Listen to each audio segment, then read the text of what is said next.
In this video, I'll show you how to configure your seller profile in Zetlis.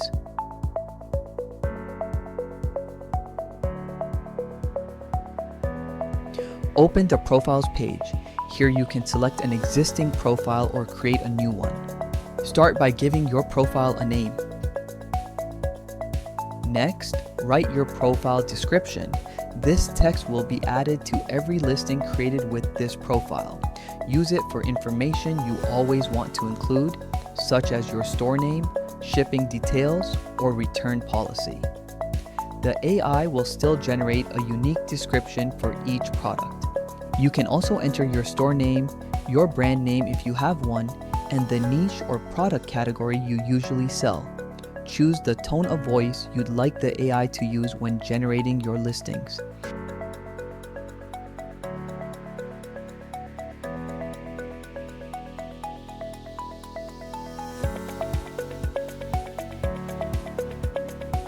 Then add any keywords you'd like the AI to include whenever possible.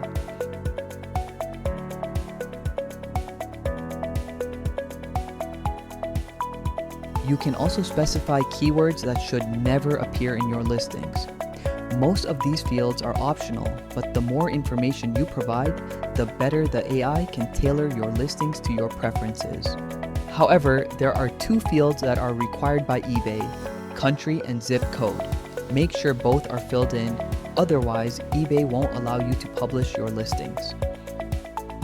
At the top of the page, you'll see your active seller profile. This is the profile Zetlis will use when generating your listings. Depending on your subscription plan, you can create multiple seller profiles for different stores, brands, or product categories.